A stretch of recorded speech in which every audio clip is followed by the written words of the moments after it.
Okay, we're live. Wait for the world to join us.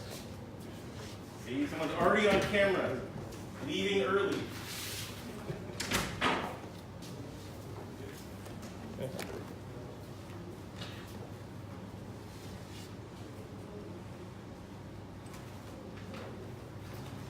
More people leaving.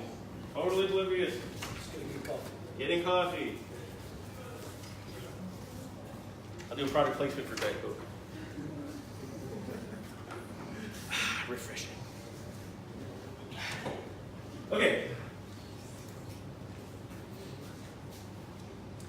Welcome to Understanding Innovation and Entrepreneurship. And welcome to you, our virtual guests. Okay. Let me go through this. Like I said, some of this will be a little bit redundant to what we've already gone through in class, but I think it's a good review and a good summary of everything. Okay. Pardon me. Right. Back to you. So let me start with a few quotes, just to get us in the mindset of innovation and entrepreneurship. I know we've been talking about it, but at least this gives us some different perspectives. So, innovation distinguishes between a leader and a follower, says Steve Jobs. You know that guy? He made a phone or something. I don't know. You know Steve Jobs? Okay. Abdul Aziz Al Ghurair is the CEO of Mashreq Bank, as many of you already obviously know Mashreq Bank. And so he says that one of the main characteristics that differentiates Dubai from other commercial centers is its openness to innovation and the freedoms it grants people and institutions to operate. So that's important too, right? So the first quote is about a real leader is somebody who takes a different path, right? Real leadership is going somewhere someone else hasn't. It's about a mindset. But the next quote is kind of about the practical aspect to innovation. It will be really hard to innovate or to be creative or to be an entrepreneur in a city or a country or a state that makes it difficult to do that, either by laws or by expenses or by fees, sometimes by geography, right? Some places it's much harder to have a business than others because you're very far from shipping centers, from transportation centers. Maybe where your business is an expensive place to live, so you're going to have a smaller number of people who are able to live there and thus work there. According to Indra Nooyi, who is the former PepsiCo CEO, I believe she was the very first female CEO of Pepsi. I could be wrong, but I believe that's one of her notable achievements. So she says that when women are empowered in the design and innovation process, the likelihood of success in the marketplace improves 144%. There's a quick heads up to you guys when you're starting to pick teammates for your final project for this class. Make sure you have a woman on your team, okay? You'll be 144% more likely to get an A. How about that? Okay, so just real quickly what I'm going to go over today in this order. What is innovation and entrepreneurship? Why are innovation and entrepreneurship important? And how can you increase innovation and entrepreneurship in your organization? So we talked a little bit about this, but let me go over it briefly. So what is innovation? So what is entrepreneurship? Let's actually start with that. So innovation and entrepreneurship, or entrepreneurship specifically, is this definition is one that we saw the other day from Stanford, okay? So this is about doing much more than seems imaginable with much less than seems possible. So we talked about resources versus resourcefulness, right? So a real entrepreneur is resourceful and looks for even little scraps to make something happen, right? Real entrepreneurs print out both sides of the page and crazy stuff, you know. What is innovation? So innovation is creativity plus implementation. Again, it's good to have an idea, but it's not usable, right? If the idea is never acted upon, you don't implement it, it's just that, it's just an idea, which might be an admirable idea, but if it never progresses beyond that, there's no real value to it beyond the concept. Creativity happens fast. So implementation and innovation tend to take more time. So again, you can come up with an idea very quickly. Like if you're going to do that Volkswagen challenge, you could maybe come up with an idea in class tonight. You know, like that goofy idea I came up with about a self-driving parking garage on wheels. Probably could happen one day, right? Like something out of Tron or The Matrix or Blade Runner, I don't know. But to actually do it is the harder part. Right? The idea is quick, the implementation is long. This is also key with design thinking, which is what we're going to talk about shortly. So you can have an interesting idea or an idea that has potential value, but if you don't implement it, that's not innovation. So the idea alone is not innovation, the idea plus the implementation. Okay. So why do we need innovation in entrepreneurship? Well, because constraints are inevitable and often helpful, right? We talked about this the other day in class. They create a need to innovate. When you're missing something or something is broken or doesn't work, you have to make do with what you have. One of my favorite nerdy aviation stories is that back in the 80s, the United States sold Iran F-14 Tomcats. If you guys are geeks and watch the movie Top Gun, the F-14 was basically the star of that movie. Tom Cruise just sat in one, okay? And everybody loves the F-14 Tomcat, but in 2006, they decommissioned it in the US. And not only did they decommission it, but they destroyed every single part possible for it. Iran somehow is still flying these F-14s. They're like innovating, they're creating their own parts, they're doing whatever they can to keep these things flying, which is pretty impressive, right? So airplane geeks like me are so excited that they're still flying somewhere, right? But that's a really good example of innovation, okay? Sometimes people think that there are constraints when there are not. But just because something is hard doesn't mean that it's impossible, right? We talk about the difference between I can't really meaning I won't, okay, or I don't want to or I'm afraid to. Creating a solution for what people need has a bigger impact than creating a solution for what they want. So again, we talked about the difference between a need and a want, right? The need is the fundamental thing. The want is their opinion, basically, on what and how they think they can resolve the need. So don't necessarily make what they tell you that they want, but listen to what they really need. And the design thinking process should help you to accurately figure that out, because again, when you ask people, they'll tell you either what they want to hear or what they think they want, and most of the time people don't know what they want. We talked about innovative work versus routine work. I won't go over this in great detail, but again, for innovation, you need to do things differently. You can't do things the same way. That's why you're innovating, because something didn't work. Something wasn't efficient, something wasn't effective, something didn't maximize resources, something is losing market share. So why would you keep doing the same thing? Do it differently. Okay. So how? Let's talk about design thinking. So design thinking is really the kind of the spirit animal of this course. It's kind of the fundamental instructional foundation. So what is design thinking? Okay. So design thinking, you'll be hearing this term a lot more.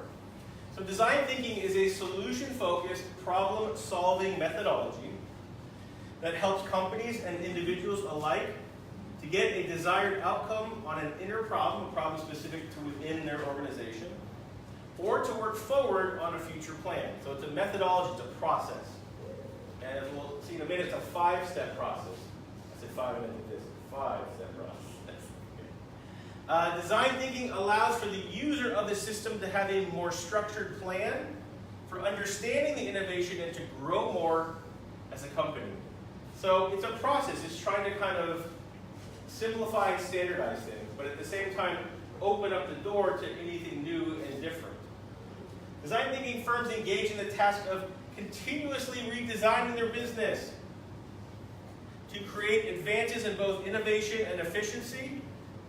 This combination produces the most powerful competitive edge. So innovation and efficiency, right? Something new that helps you do something faster or more accurately, okay?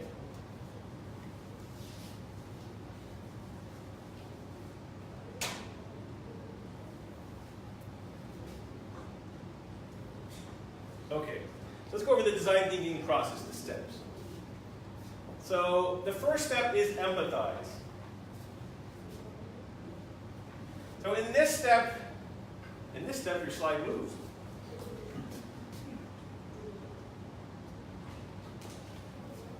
In the empathize step, the first step, you learn about the audience for whom you are designing. The essence of design thinking is that it's about the user first, right? How many times have you used a product and you thought, what alien designed this because no human would use it this way? And usually that alien is an engineer. Apologies to engineers. But oftentimes when you design a project without thinking about, or more importantly, asking who's going to use it, how they want to use it, or what they want it to be, or what they want it to look like, or where they want the buttons and stuff. Then you might as well not design it. Right? You might as well not design it, because then they're going to get it and be like, What's this? right? There's a great movie, and I cannot remember the name of it, but it's the story of the very first video arcade game. And it was, I think, Pong, is what the game itself was. But they designed it, you know those like, I think it was designed kind of like a tabletop game. You know, you see those like in the US they have them like pizza stores. But it was so poorly designed, nobody knew what to do and nobody used it. They just thought it was a table or something. They didn't know how to use it. So they had to rethink how they presented it, that people would understand how to use it. Okay. There's more to these steps, but these are the basics. Define. So once you talk to the people or the end user, then you start defining the need, right? You're looking to, you sift through the information and you try to kind of refine what it is that everyone was saying. And even if they say things differently, but they're saying the same thing, you're looking for patterns and you're looking for themes. So you construct a point of view that is based on user needs and insights. So now you have an idea of where you're going to go, what you need to do. The next step is ideating, is brainstorming. So brainstorm and come up with creative solutions.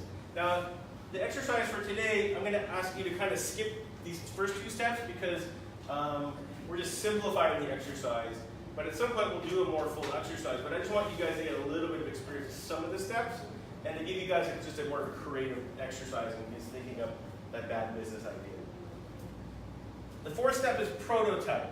This is when you build a representation of one or more of your ideas to show to other people. So again, talking about resources and resourcefulness, in a perfect world, this class would be literally a lab or like a workshop with different benches and saws. I mean, it's saws because, I don't know, someone would cut their finger off or something. But equipment to make things with hammers, nails, glue, Velcro, carpet, felt, aluminum, pipes, who knows, anything. When we went to Stanford, their whole D school, their whole design school, has all these little maker spaces filled with all kind of stuff to make other stuff. So if your idea is to invent some kind of, I don't know, some kind of a toy, right? It might not actually work, but you might make something that's roughly the same shape or roughly the same size with like wood and glue and like wheels or something to say, okay, this is kind of what it would look like, and here's what we're thinking. So you make a representation of what it could look like, just to get a sense of how does it look. So if you remember the video that we watched about the shopping cart, that's what they did at the end, right? They made like a full-scale like model of it. So they took the idea and they put it into action. The last step is test. So this is when you return to your original user group, and that's the one you talked to here, and you test your ideas for feedback. So they told you all this stuff, right? Think about that shopping cart video. They told you all the things they wanted in a shopping cart, or what would have helped. And then they filtered it through, and they brainstormed ideas, and then they made a prototype, right? They thought through some concepts, and they made a prototype, and then they developed that one that they then brought at the end. They brought it to the Whole Foods, is what it looked like, right? And they said to the manager, "Is this something that you think you could use here?" And they showed it to some customers, and they said, "What do you think?" That's what you do. You see if people like it. You see if people adapt to it. You see if people embrace it. Okay? So we'll come back a lot to these 5 steps, but these are the 5 basic steps of the design thinking process.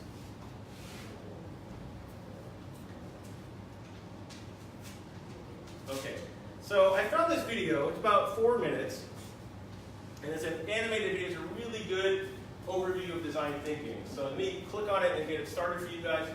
Hopefully it won't take too long. I might have to open it in Chrome. Let's see. I actually open it in Chrome because it's been a little bit weird.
Microsoft makes Edge and it still doesn't work.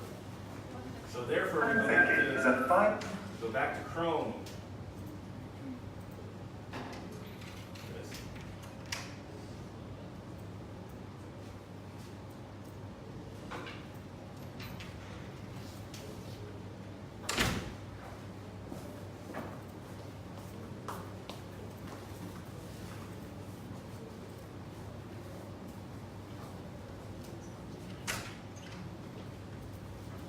Just a little bit, I'm going to queue it up now. Okay.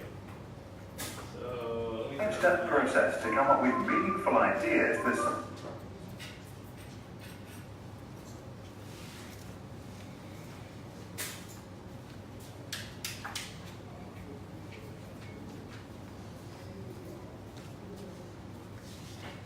All right.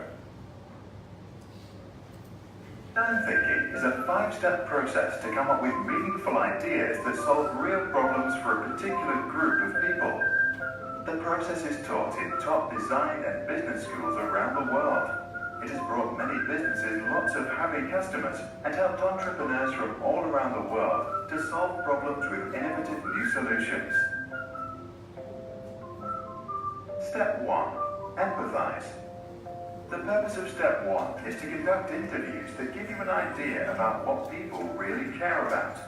We need to empathize with their situation. For example, if you want to help old people, you might find that they want to keep the ability to walk around. In your conversations, they might share with you different ways they can do that. Later into the interview, you'll want to dig a little deeper, look for personal stories or situations where things became difficult. Ideally, you redo the process with many people with the same problem. Step 2. Define the problem. Looking at the interviews, you can now understand the actual needs that people are trying to fulfill with certain activities. One way to do that is to underline the verbs or activities that the people mentioned when talking about their problems, like going for a walk, meeting old friends for tea, or simply going grocery shopping around the corner store. You might realize it's not so much about going out, but more about staying in touch. After your analysis, formulate a problem statement. Some elderly are afraid to be lonely. They want to stay connected. Step 3. Ideate. Now focus only on the problem statement and come up with ideas that solve the problem. The point is not to get a perfect idea, but rather to come up with many ideas, like unique virtual reality experiences, senior-friendly hoverboards, or a modified pushcart. Whatever it is, sketch up your best ideas and show them to the people you are trying to help, so you can get their feedback. Step 4. Prototype. Now take a moment to reflect on what you have learned from your conversations about the different ideas. Ask yourself, how does your idea fit in the context of people's actual lives? Your solution could be a combination of a new idea and what is already being used. Then connect the dots, sketch up your final solution, and go build a real prototype that's just good enough to be tested. Step 5. Test. Now test your prototype with actual users. Don't defend your idea in case people don't like it. The point is to learn what works and what didn't, so any feedback is great. Then go back to ideation or prototyping and apply your learning. Repeat the process until you have a prototype that works and solves the real problem. Now you are ready to change the world or open shop. To experience design thinking firsthand, do the free virtual design thinking crash course from Stanford's D-School right now. You will learn to design a new gift-giving experience. Find the link and a guide for facilitators in the description below.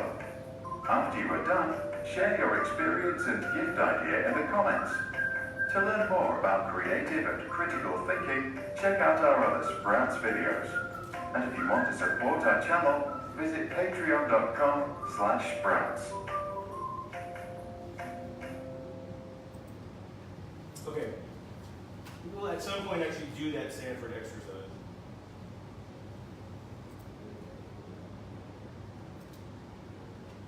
Okay.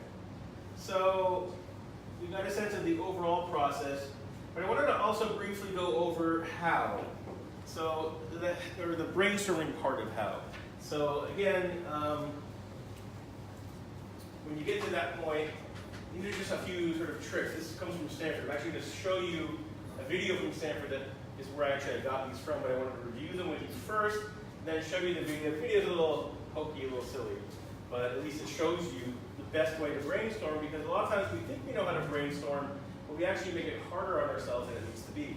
So when it comes to brainstorming, you want to capture all the ideas. Even if somebody says something that's ridiculous, that's okay, because just write it down. Write everything down that people say, because sometimes you go back to a list of ideas and you're like, oh, that was really interesting, that whatever idea. Let's do that. But if you say, no, that's stupid, don't put that down, then you lose it forever. That's how your brain works creatively. Stuff just comes out of it and then done, right? Encourage wild ideas, right? So, my idea of like a self-driving parking garage might sound ridiculous, but you know what? That might lead you to something more plausible.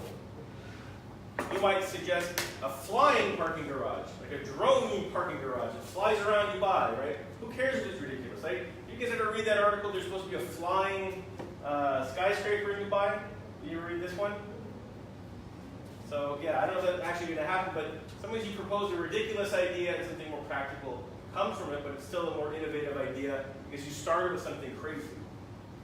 Defer all judgment. So if somebody proposes an idea that you don't think is good, don't say that's a dumb idea. Don't stop them. Just let everybody contribute. Let it all come out. Build off of the ideas of others, right? So if somebody says something that you think is interesting, take their idea and add something to it, or subtract something from it. Change it a little bit just to give a different spin. You can rework the same idea several different times, which in fact is the exercise I'm going to give you in a minute. Be visual. Draw things. Okay? Drawing, writing, write everything down. Draw pictures if you can't write the words fast enough. Just capture everything that you possibly can. One conversation at a time. This is important. When people are brainstorming, you guys are in a group, everyone tends to go like, oh this, oh me, and then everything gets jumbled and nobody can, you lose ideas because people can only write down so many things. I would also say to assign one person or maybe two to take notes. Probably two is better so that if somebody misses something, maybe the other has it. Summarize ideas into a headline. This means like a really short idea, like a headline meaning like 5 words maximum. Like, what is your idea? So my idea is a self-driving, automated parking garage on wheels. Boom. There you go. Right?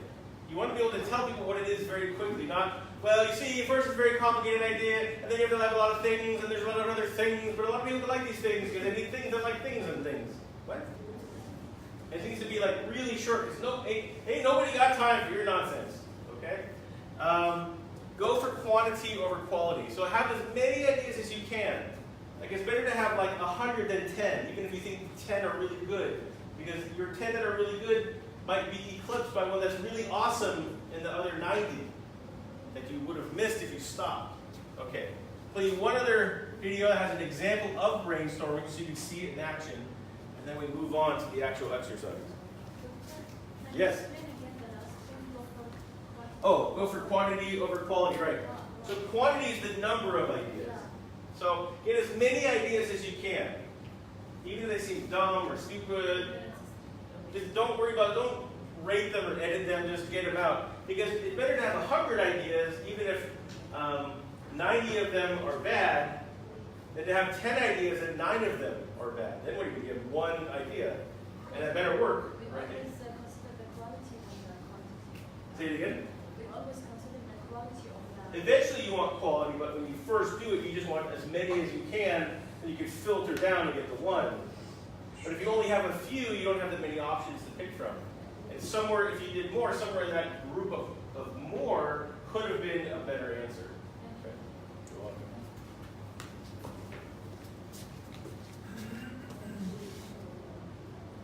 Okay, so like I told you, I'm going to show you the video from Stanford about how to brainstorm.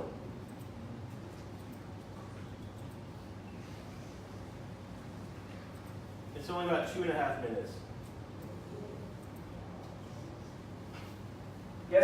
it into the Stanford Design Institute, and they told me how to brainstorm effectively, okay? So, Jackie, would you mind writing? Okay. And be sure to capture all the ideas, right? Because every idea is important, and even the wild ones, because that's how you get to really innovative solution. One thing is defer all judgment on other people's ideas and your own, okay? Alright, so this is back, we're going to figure out how can we preserve gum, okay? Let's get some really wild ones. Let's see how many we can get. Okay, gum. Ready, go. Okay. You want to preserve gum, chewing gum.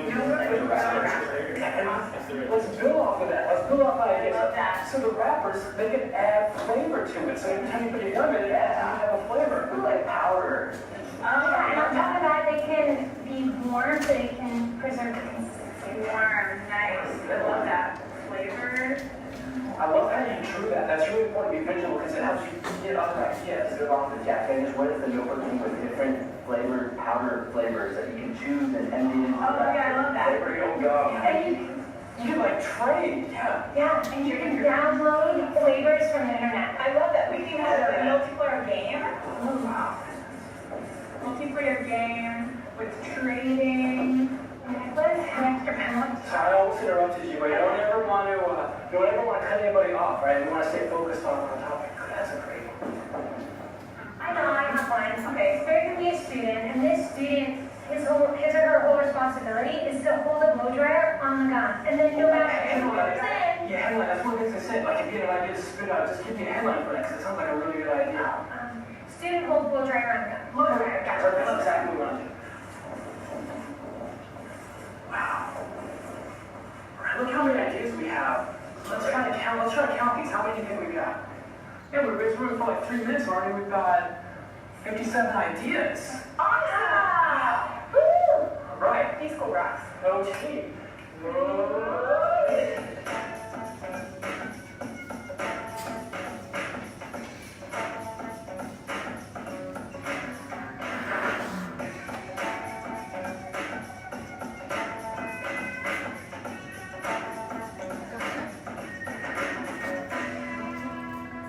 Yes. They were from Stanford. The papers. This paper. Say it again? This papers. Oh, that's when you can get it. It's funny you asked. It's almost like I told you to do it, but I didn't. She just I thought that you knew. gave it somewhere. Huh? I thought that you gave it to them. Oh, and not to you. Ah. No, I haven't given it to anyone yet. Okay, so what I'm going to hand out to you is this worksheet. So here's the deal with the worksheet. So first, get into groups of like, I don't know, 3 to 5, and of your choosing, whoever you want to work with. And then come up with a name for your group, the ghosts, whatever you want to call yourself. And then, if you want to, on the back side of this paper, brainstorm like they did as best you can remember. I can put up the listing in the checklist. Any kind of like the worst product you could ever think of. Or even a business. Like I call it the worst business ever, but really like a product, a service, a business. Anything that would be impractical, like sand delivery in Dubai. I don't know. That's a good business. It actually could be a good business because actually you have to buy sand to make all this stuff, so maybe that's not that bad of a business, right? For the excavation. See? Okay, that's a good idea. So don't do that idea. You could do like a remote camel shoeing business. That's actually a good idea. I don't know. You could do. You could have a business selling fur coats in the summer. Yeah, that's good. That could work, right? But it doesn't have to just be Dubai. It could be anywhere. So think of like any kind of product, service, business that would be impractical, implausible, too expensive. Maybe there's no technology to support it. Like preposterous, even like prohibited. You know. But then maybe again, you might come up with an idea that might actually be good. Like if I said a bacon delivery service in Dubai, that actually could be good for expats. I don't know if it's even allowed, but I'm just saying, right? Think contextually, think culturally, but also don't feel constrained by that. Just think of anything, even if it's ridiculous. You know, again, like the example of the dating app for dogs becoming a dating app for people with dogs. But you're just doing the first one, you're just doing the bad idea. Just come up with a bad idea, the preposterous idea. We don't have that idea. but you have to force. It's actually, I think, harder to force yourself to come up with something, dare I say, stupid. It's more easy than It actually might be easier to come up with a good idea, but try to come up with something just even impractical, you know, or like too expensive, or like pizza delivery to the moon or something. Like, I don't know. There's somebody there, right? Who you can deliver to. Anything, just don't feel constrained by anything. Just come up with any idea for anything. We're not really doing the first two steps of the design and thinking process. We're kind of skipping them. This isn't a full experience, but I want to get you guys going. So I don't know who wants to hand these out. I don't know what groups you want to be in, but I'm going to let you hand them out since you were excited about them. So get into groups of your own choosing of maybe 3 to 5 students, and I'm going to give you guys 10 minutes. Now, I need somebody to set their timer for 10 minutes because my phone is being used over there. Okay, thank you. Should I give them all? You just need one per group. Just give one to everyone because you can use it for brainstorming. You just need one sheet per group. I'm not collecting these. This is just for you to do the work. So don't start the timer yet. We'll probably go right to 7 o'clock tonight.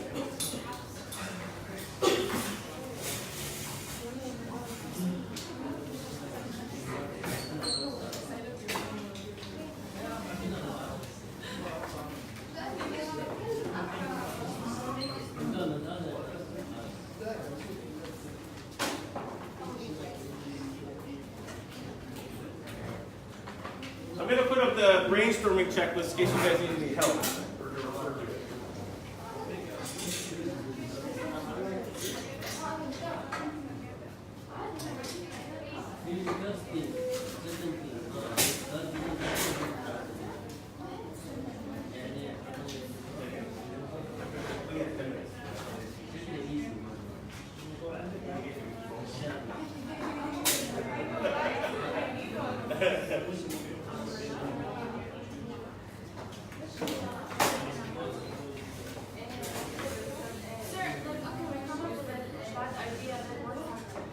Okay, so here's real quick. So after you guys come up with a bad idea, we're going to have another 10 minutes, and you're going to give your bad idea to another group, and they're going to try to change your bad idea into a good one.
Brainstorm on the back just to get the ideas out of your head, and then pick one and try to make it.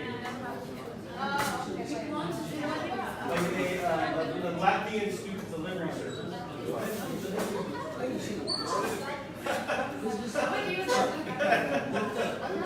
Yeah.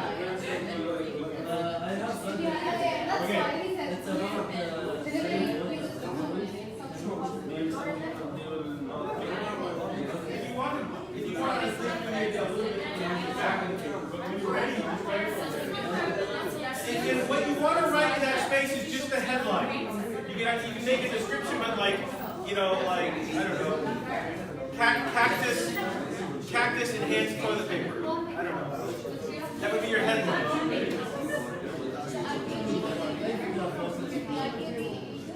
Yeah. Yeah.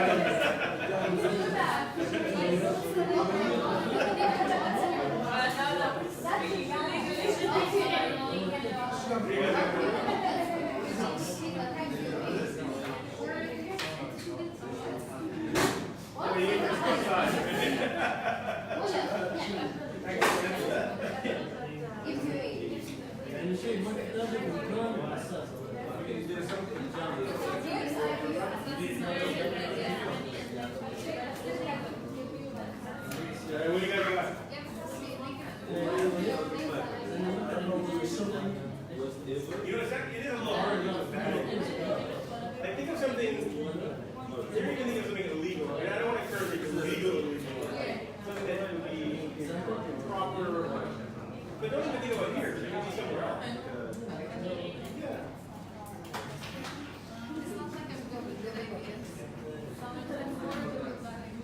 Well, be careful with that. That's a Facebook Live, so you don't want to.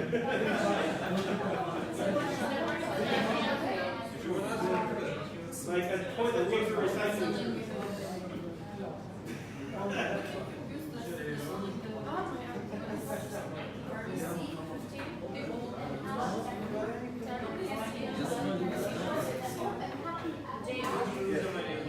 Oh, you're in it? Okay, sorry.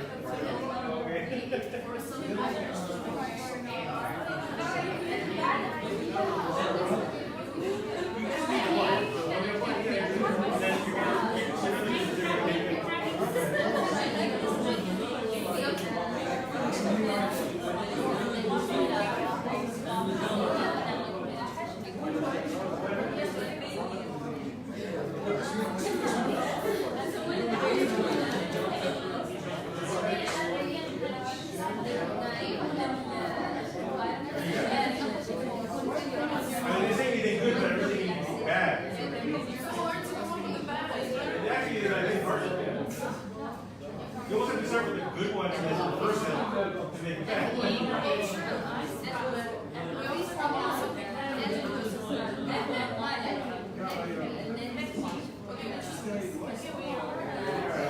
Couple more minutes. I don't know what time you have left. How much room for time? How much time is left?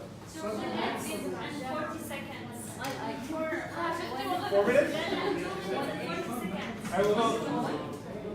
You're a minute ahead. So there's about 3 minutes left. 3 minutes. We'll just average. That's okay.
Yes. No. Leave the text box down when everybody's done. Is everybody done? Yes. Okay. So when you're done, you just need to fill out the top box. Just fill out the top box with the bad idea. So if you've done both, I'm going to give you another sheet. Because here's what's going to happen. You put your bad idea on the top box, and then you give the sheet to another group, and they rethink it as a good idea. And then they steal it from you and sell it. Did you guys do a good idea too? I Alright, so just do one. Just right. Yeah, stop. So leave the bottom on. So what are we going to do now? So take your sheet and swap it with another group. Bring the pillow. I think those guys say that, of course. So we will make a good business idea of that? Yes, yes. It can be changing it, it can be redoing it, but take the basic idea and change it somehow to make it viable or possible.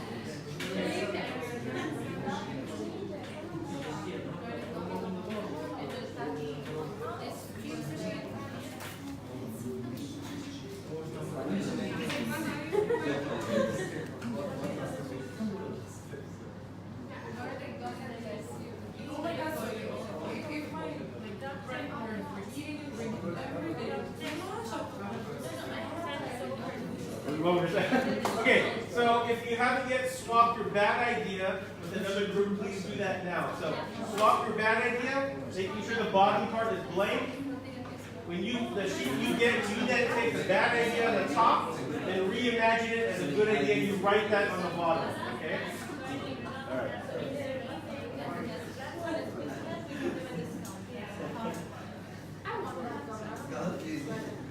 How we can do this as a good idea? Selling high-heels to babies. Good, I like it. How are we going to do it? It's a good idea. Well, okay, just think about it. It could be something with shoes, right? Or it could be.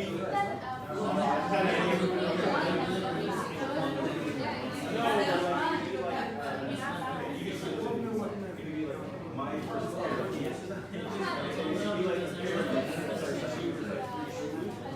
Give you something like kind of baby girl, like when they're like 2 or 3 they can wear. You know, like a future, so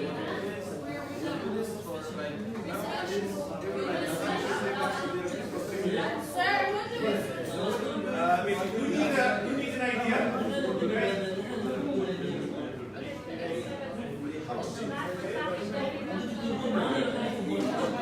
Okay.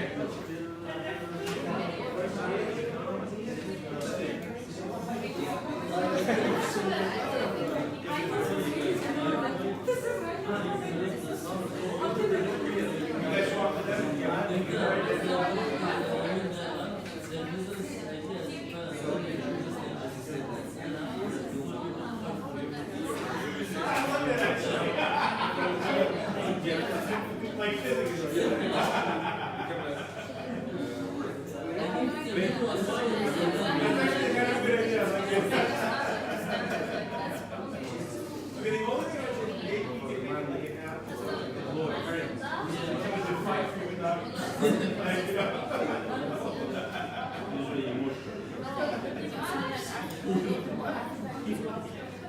All right, cool. What was yours?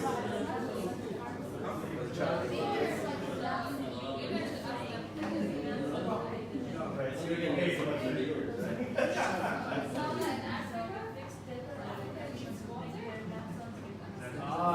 You actually get paid. That's good. Very good.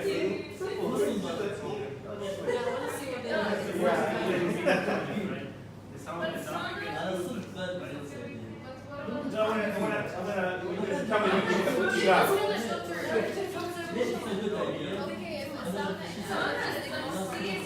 I'm going to turn on the projector and then we're going to share these ideas.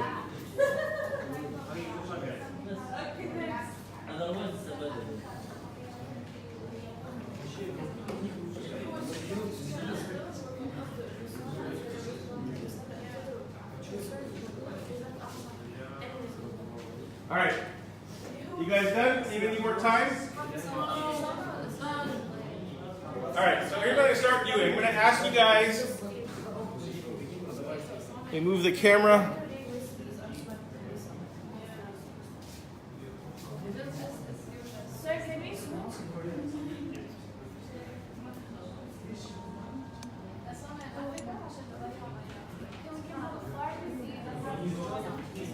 Okay.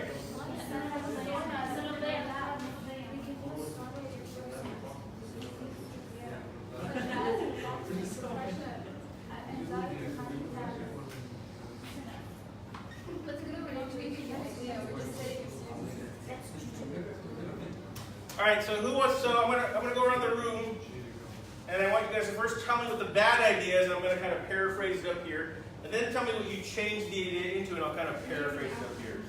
All right, who wants to go first? You guys want to go first? Okay. Bad idea is eat, drink, and your grandson will pay the bill. Okay, so it's a restaurant where the grandson pays your bill. Why is that bad?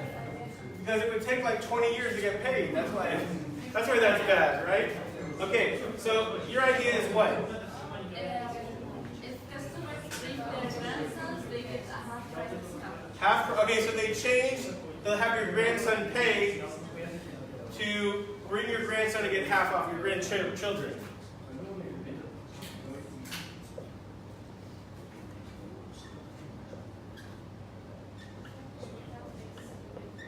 So see, it's not a huge shift, but sometimes a small little shift, right? They just reimagine it as a discount, right? Because I don't know if the expectation was that the grandson would pay at that moment, or like in 20 years when he had income, right? So either way, how's the grandson going to pay, right?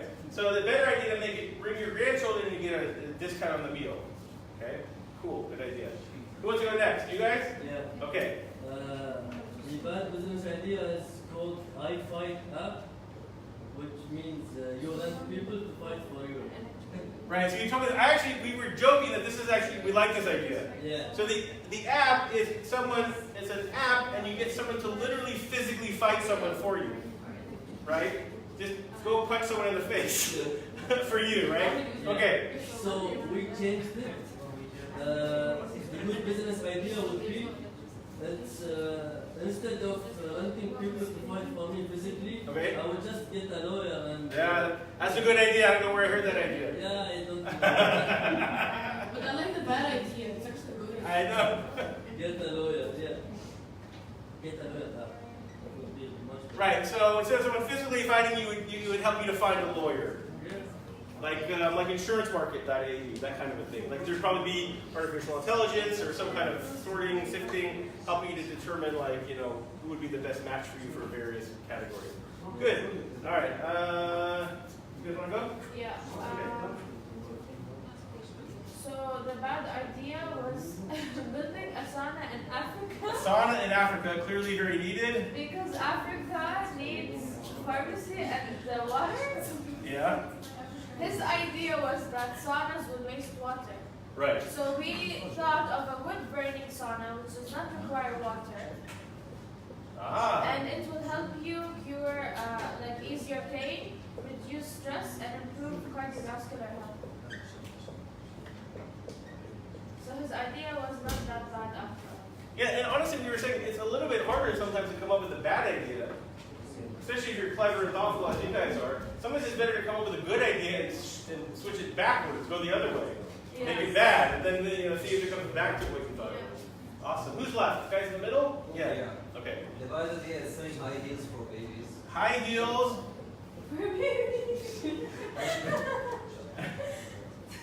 Okay, hang on one second. So high heels.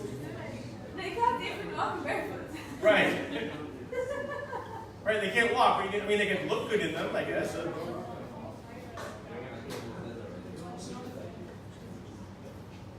what was your idea?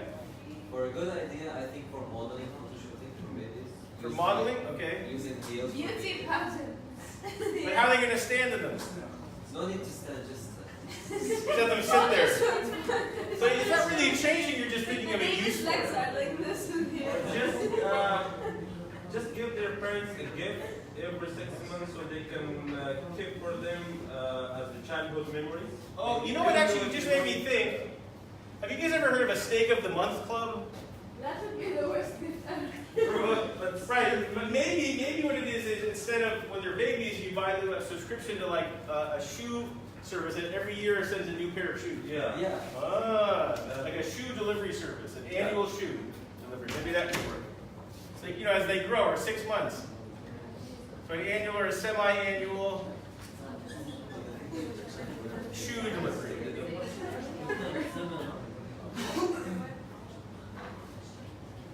Next group. the bad business idea, it's to put like a vending machine in the middle of the desert. Okay. Yeah. Selling a hot beverages in the summer. Selling what? Hot beverages. Hot beverages. Coffee. Okay. So, Sir, it's and the good business idea is I want the same, but on winter season instead of summer. Ah, same, but in winter. There you go. Sometimes it's not the idea that's bad, it's the timing. Cool. Are there any others? There must be one more group somewhere, yes? What did you guys do? Hang on for a second. This idea is garlic gum with the locking gas effect. Wait, say it one more time? garlic Garlic gum. gum with the locking gas effect. A what? Garlic gum that gives you gas laughing effect. A gun. Gum. Gum, okay, sorry. Gum that what? Garlic gum Garlic gum, okay. that gives you the laughing effect. The good idea. What is the good idea? Someone who's very angry with those help. You don't have one? What would be better than garlic gum? Maybe gum with vitamin D in it. Because everyone here doesn't have enough vitamin D. Something. All right. Thank you guys. That was fun. I hope you got something out of it. I hope you enjoyed it. Really cool ideas. Some really bad ideas. Thank you guys. Thank you. No, you guys can keep it.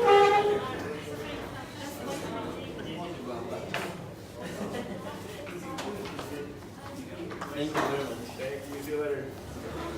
See you. Bye, guys. You're back.